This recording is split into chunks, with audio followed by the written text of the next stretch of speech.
team building betul. Kalau tak ada team building ni, tak boleh buat apa. Maksudnya jadi macam patung.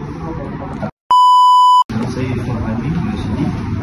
Posisi saya sebagai Asia Manager, tapi wakil dekat.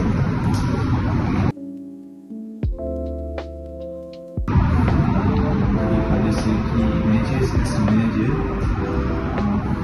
kukuhkan tu kena ada semangat dalam pekerjaan. Contohnya macam nasi F&B right. So untuk saya F&B kena ada communicate tu penting. Kalau tak ada communicate, benda tu akan jadi berterabur.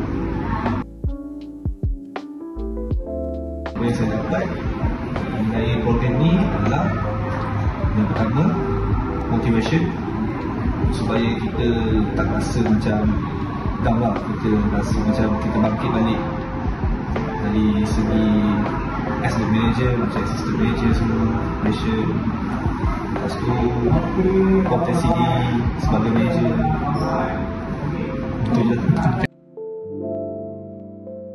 Yang paling best aku ni sekali ada main terbang. Bagi saya best, bagi ceria lah, saya happy lah, hilang stres semua dalam kerjaan. Sebab kita fokus untuk team building betul. Kalau tak ada team building ni, tak boleh buat apa. Maksudnya jadi macam patung. Tapi as this one, motivator ni, sebagai motivator ni, bagi saya apa yang dia nasihat semua tu saya take note lah. Lepas saya ada program ni, kemungkinan besar saya akan ubah balik daripada segi operation. Contohnya staff, customer dan juga sewaktu operation di kedai. Contohnya macam briefing dan meeting dengan staff, supaya bagi staff rasa selesa dengan pekerjaan ni sendiri. Session ni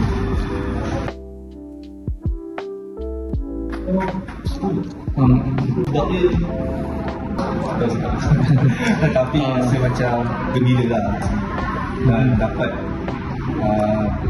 bersama-sama lagi dalam berkumpul rasanya kan.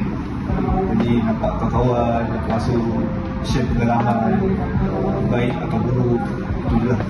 Dan daripada segi tu, motivation tu, motivasi yang dibagi tu, kita rasa macam kita boleh bangkit balik macam tu.